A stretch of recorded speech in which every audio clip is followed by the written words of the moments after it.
नमस्कार and welcome to curiously education dear friends, you are watching current affairs analysis. मैं हूं प्रशांत मावानी। आज हम बात करने वाले हैं इंडिया तालिबान रिलेशंस के बारे में। Then we are going to talk about of course ये जो अटैक हुआ है इसके साथ जुड़ी हुई कुछ चीज़ें हैं। एक और इंटरेस्टिंग टॉपिक है और ये जो विषय है it is about satellite based surveillance program SBS. फिर सुप्रीम कोर्ट ने आर्टिकल 21 जो है उस चीज़ को लेकर, आर्टिकल 21 जो हमारे जीवन जीने के अधिकार के साथ जुड़ी हुई जो चीज़ है, तो उसको लेकर एक बहुत ही इंपॉर्टेंट जजमेंट दिया है।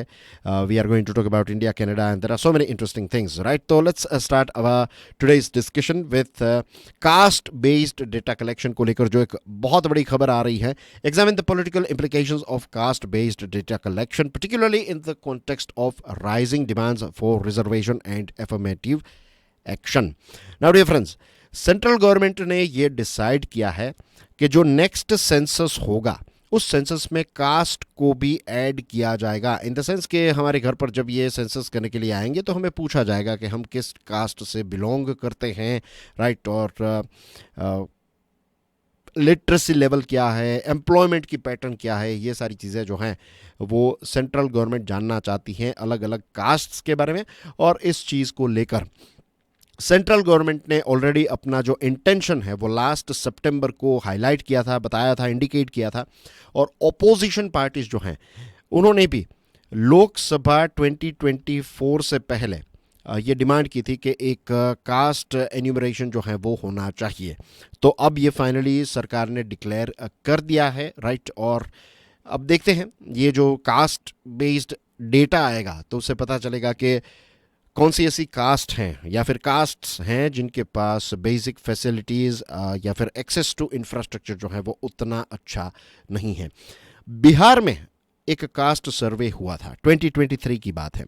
बिहार की जो पॉपुलेशन है that is somewhere around 13 crore. और ये जो 13 करोड़ पॉपुलेशन है उसमें से 63% population as per Bihar cast सर्वे, ये जो 63% पॉपुलेशन है that falls under EBC and OBC categories. तो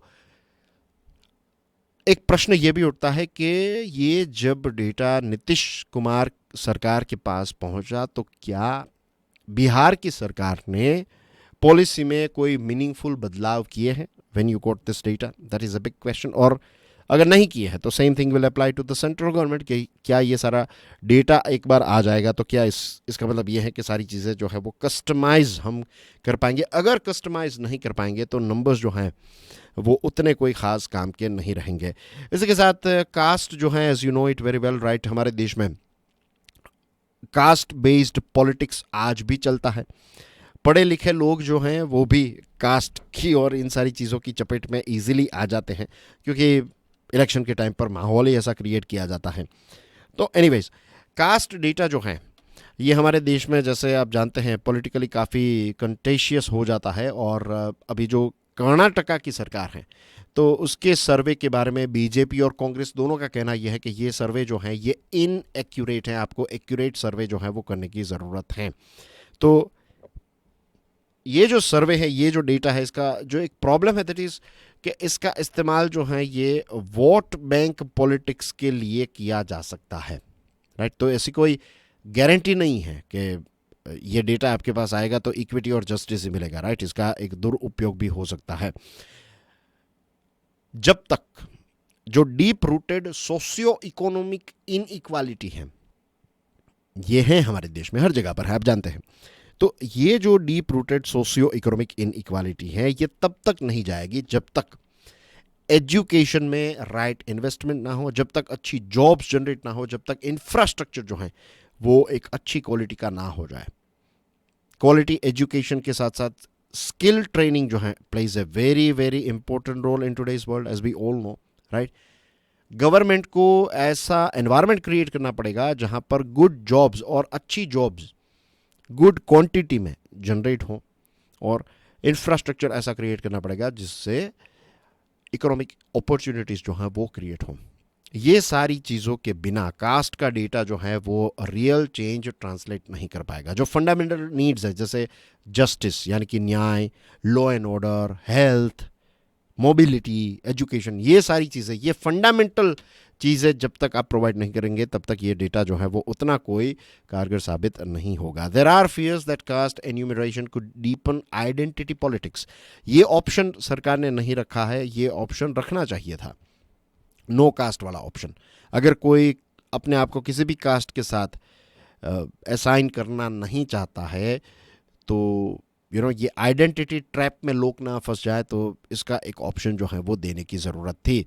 अब देखते हैं आगे इसमें ऑप्शन दिया जाता है या नहीं. फिलहाल जो खबरें आ रही है उसमें यही है कि यू हैव टू, जो भी आप बिलीव करें ना करें, आप मानते नहीं मानते, आपके घर का एनवायरनमेंट क्या, it doesn't matter, you have to tell कि आप इस कास्ट से बिलोंग करते हैं. Right, moving on to next topic dear friends. The next topic is about supreme court ने आर्टिकल 21 को लेकर एक बहुत इंपॉर्टेंट जजमेंट दिया है. The supreme court has declared digital access to services as a fundamental right under Article 21, discuss its implications for inclusive governance and service delivery in India. तो ये एक बहुत बड़ा एक जजमेंट जो है वो सुप्रीम कोर्ट ने दिया है. सुप्रीम कोर्ट के जो जजेस हैं तो एक हैं जस्टिस JB पार्डीवाला और दूसरे हैं R महादेवन साहब. ये दो जजेस की जो बेंच है, इस बेंच ने ये रिकॉग्नाइज किया है कि जो डिजिटल एक्सेस टू सर्विसेज जो हैं, it is a fundamental right under article 21. जो आर्टिकल 21 है ये जीवन जीने के साथ जुड़ा हुआ है, राइट. और जीवन जीना कैसे है, तो सिर्फ जीना नहीं है, राइट. सांस लेने को जीना नहीं कहते हैं. जीना है डिग्निटी, और जो लाइवलीहुड का, रोजी रोटी कमाने का अधिकार जो है वो हर किसी का है, right. That's what article 21 is all about. तो यहाँ पर दो ऐसे पिटिशनर आए थे, दो बेसिकली PILs जो हैं वो फाइल की गई थी. एक जो PIL है उसमें एक महिला है, एसिड अटैक सर्वाइवर महिला है, और RBI के जो नॉर्म्स है उसमें यह है कि अगर आपको अपना KYC करना है, KYC सॉर्ट आउट करना है, तो KYC में क्या है कि आपको आपकी जो पलकें हैं वो झपकानी पड़ती हैं. लेकिन ये चीज़ पॉसिबल नहीं थी इस एसिड अटैक सर्वाइवर के लिए, तो उन्होंने फिर ये PIL फाइल की. सेकंड जो है दैट इज़ एक ऐसे व्यक्ति जो देख नहीं सकते, राइट. विजुअल इम्पेयरमेंट वाले, 100% विजुअल इम्पेयरमेंट है. तो इन दोनों ने PIL फाइल की थी अपने अपने अपने प्रॉब्लम्स को लेकर. लेकिन सुप्रीम कोर्ट ने फिर कहा कि जो राइट टू लाइफ है it includes living with dignity and earning a livelihood. तो यहाँ पर जो एसेंशियल सर्विसेज हैं, जैसे फॉर एग्जांपल हम खाने पीने की चीज़ें ऑनलाइन ऑर्डर कर सकते हैं, there are so many things, right. आप अपनी कैब बुक कर सकते हैं, फ्लाइट बुक कर सकते हैं, कंप्लेन रजिस्टर कर सकते हैं, there are so many things as you know. तो ये सारी चीज़ें ऑनलाइन की जा सकती हैं और हो रही है. तो फिर जो लोगों को बेसिक सर्विसेज हैं वो क्यों ऑनलाइन ना मिले, ये उनका अधिकार है. तो एक बहुत बड़ा स्टैंड जो है, स्टेप जो है वो सुप्रीम कोर्ट ने लिया है. और इससे क्या होगा, अब सुप्रीम कोर्ट ने ये भी बताया है कि ये जो जजमेंट आया है ना, तो इस जजमेंट से क्या होगा कि जो डिजिटल डिवाइड है ना हमारे देश में, तो ये इट इज़ नॉट समथिंग कि एक पॉलिसी चॉइस कि सरकार इतने समय के अंदर ये चीज़ों को, ये डिजिटल डिवाइड को ख़त्म करेगी, नहीं. यहाँ पर सुप्रीम कोर्ट ने ये जजमेंट दिया है, इसका मतलब ये है कि ये एक कॉन्स्टिट्यूशनल इम्पेरेटिव है. सुप्रीम कोर्ट ने कहा है कि डिजिटल एक्सेस जो है, ये जो लाइफ विथ डिग्निटी की गारंटी है कॉन्स्टिट्यूशन की, इसके साथ जुड़ी हुई बात है डिजिटल एक्सेस. तो जो इनइक्वालिटी है when it comes to this digital access, तो अब इसको सरकार को हटाना ही पड़ेगा.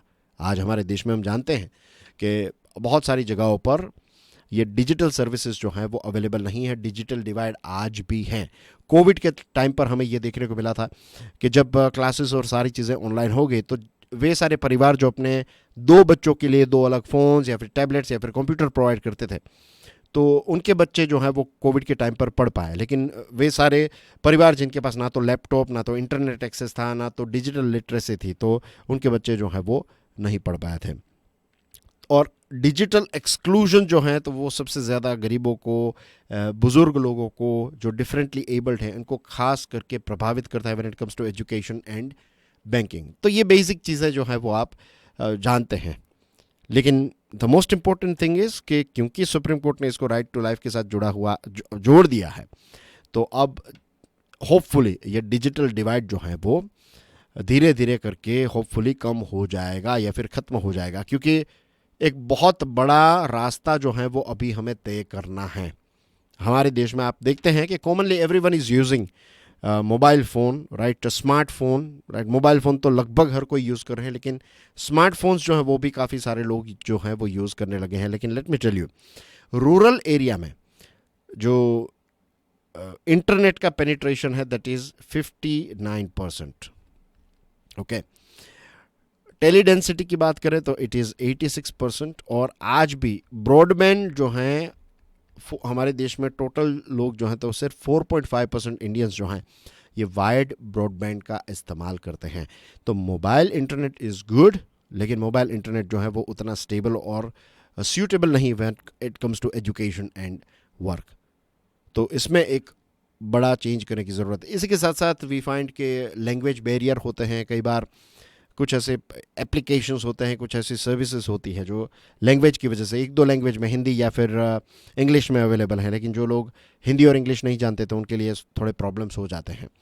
तो मुझे लगता है इस डिसीजन की वजह से अब KYC नॉर्म्स जो हैं उनको रीडिज़ाइन करना पड़ेगा, इनको और ज़्यादा एक्सेसिबल, इंक्लूसिव बनाना पड़ेगा, चीज़ों को और ज़्यादा यूज़र फ्रेंडली बनाना पड़ेगा। So this is a good thing. और इसी के साथ साथ एक और पॉइंट यहाँ पर ऐड करना चाहता हूँ कि हमारे देश में लास्ट ईयर इंटरनेट शटडाउन्स की बात करें तो टोटल 84 जितने शटडाउन्स हुए थे।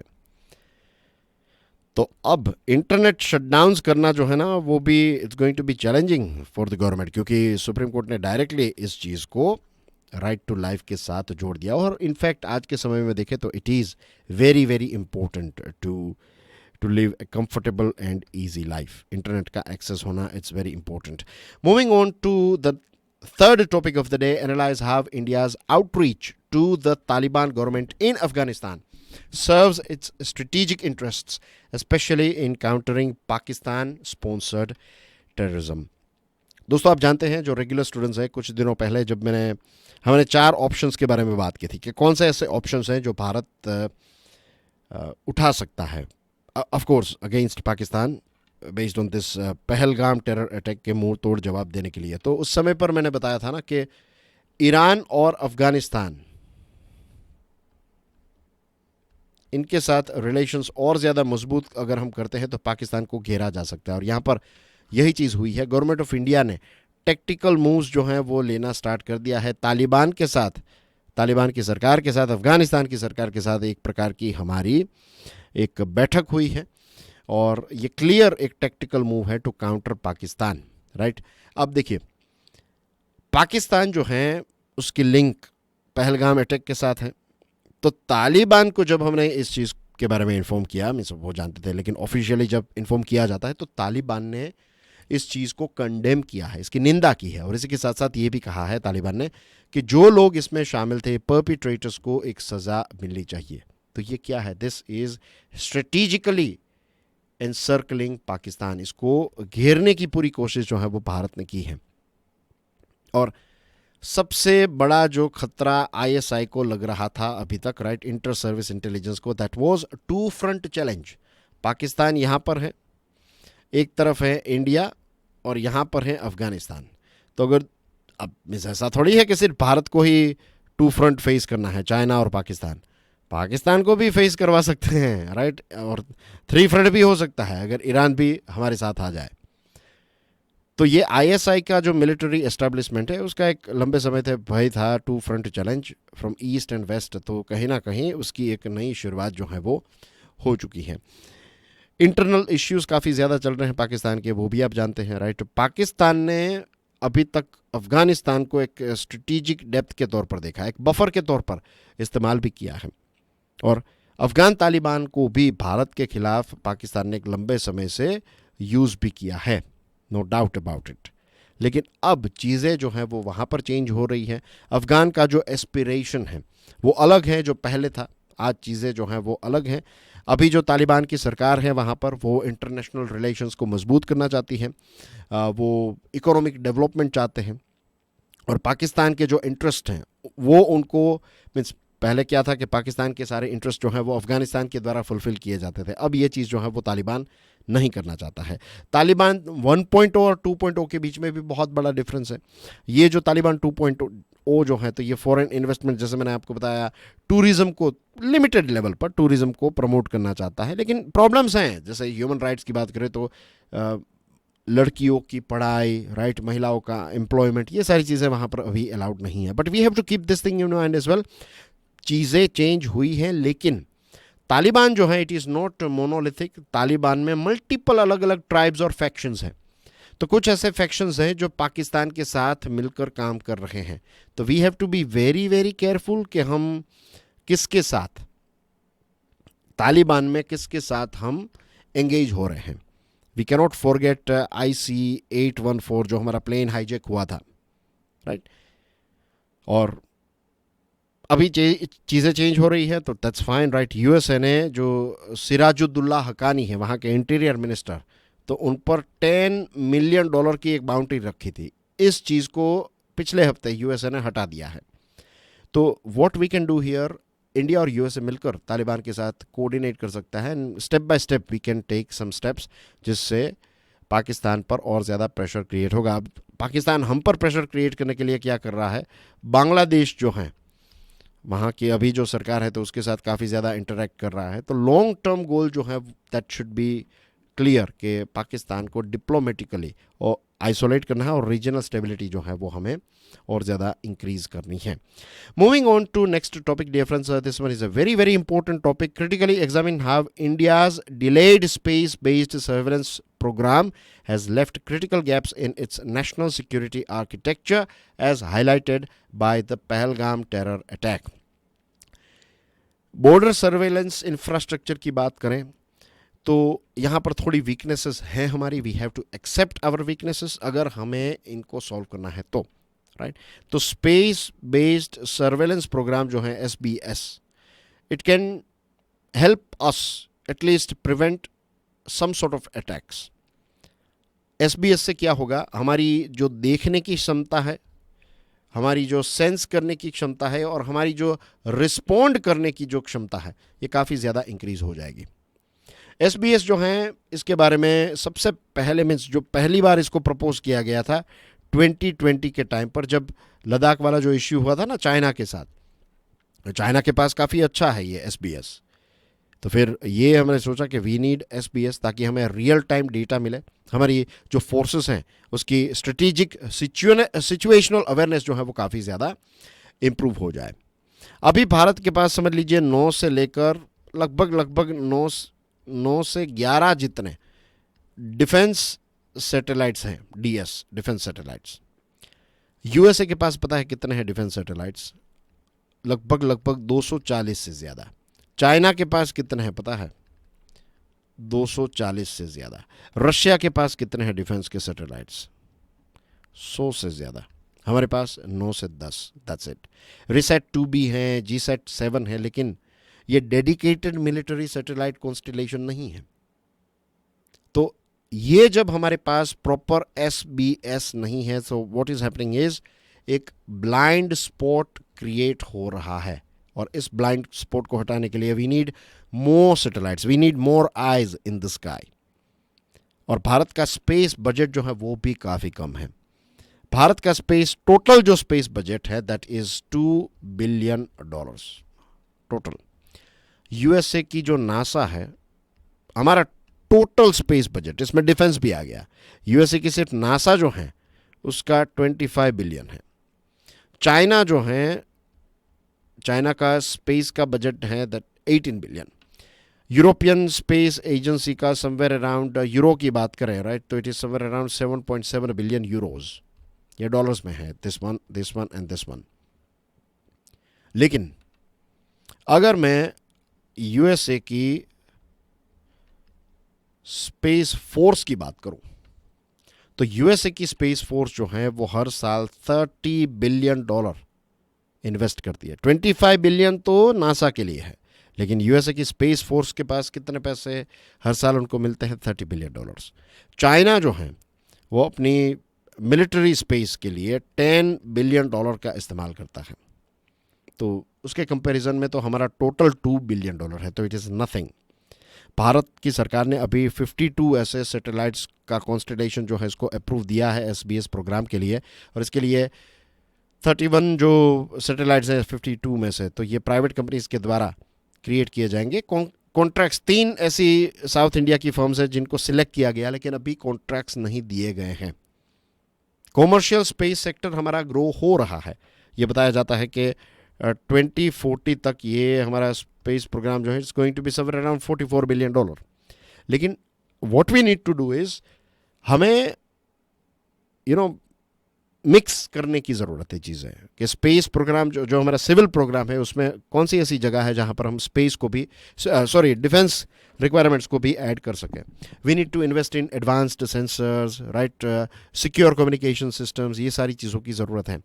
और इलेक्ट्रॉनिक इंटेलिजेंस की कैपेसिटी, जिसको इलिंट कहते हैं, इलेक्ट्रॉनिक इंटेलिजेंस, इसको भी इंप्रूव करने की ज़रूरत है।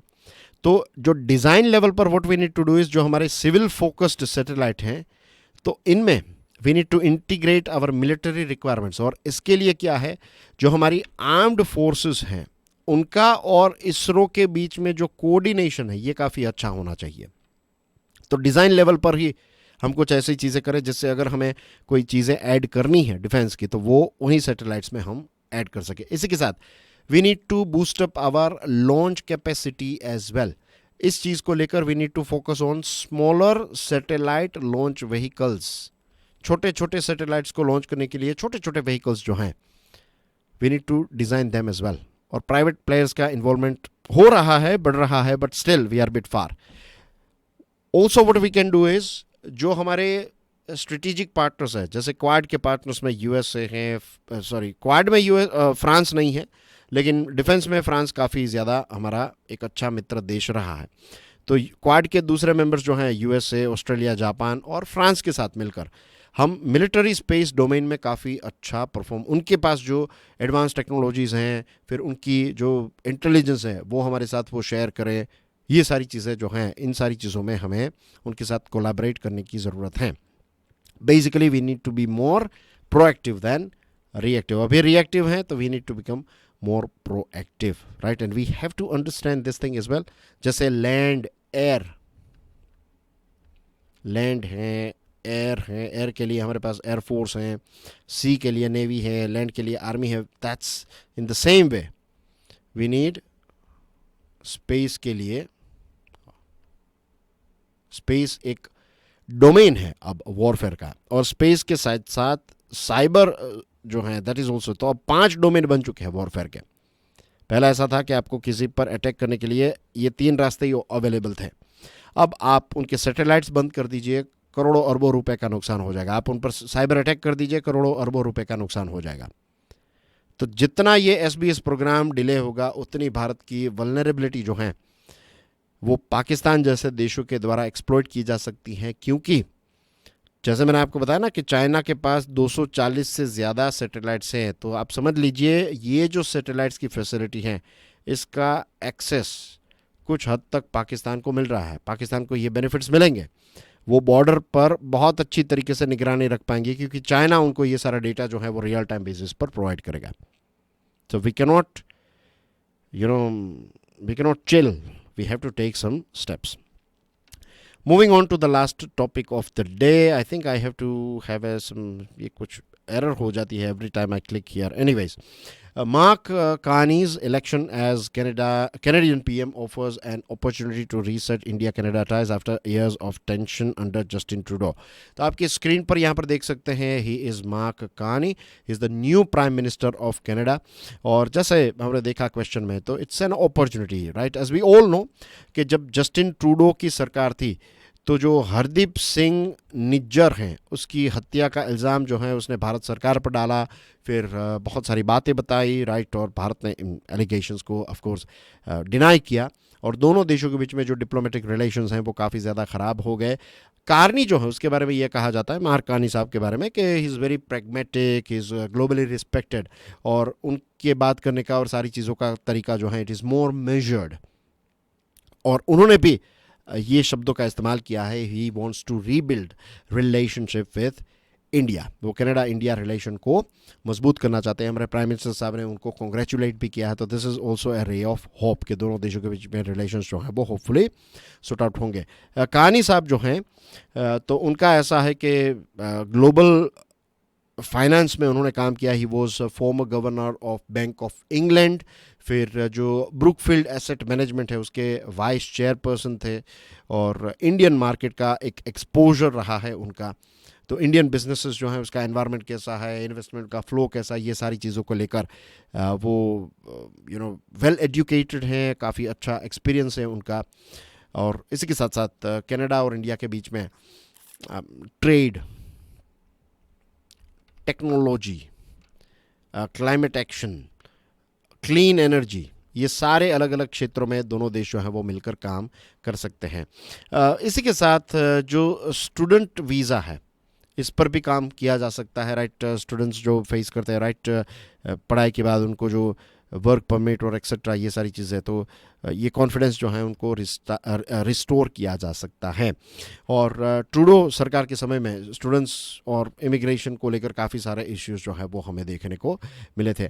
आज भी we have to keep this thing in mind कि जो खालिस्तानी इन्फ्लुएंस हैं वो कनाडा के पॉलिटिक्स में हैं, क्योंकि जो दो मेजर पार्टीज़ हैं, दोनों मेजर पार्टीज़ में खालिस्तानी इन्फ्लुएंसेस जो हैं वो आज भी हैं। जो एक सबसे बड़ा नाम था जगमीत सिंह, जगमीत सिंह आज उतना ज़्यादा पावरफुल नहीं रहा है जितना पावरफुल था, लेकिन स्टिल अभी भी खालिस्तानी इन्फ्लुएंस वहाँ की पॉलिटिकल पार्टीज़ में है। तो देखते हैं कि आगे कनाडा जो है वो भारत की सेंसिटिविटीज़ को लेकर कितना ओपन रहता है, कितना सेंसिटिव रहता है, राइट।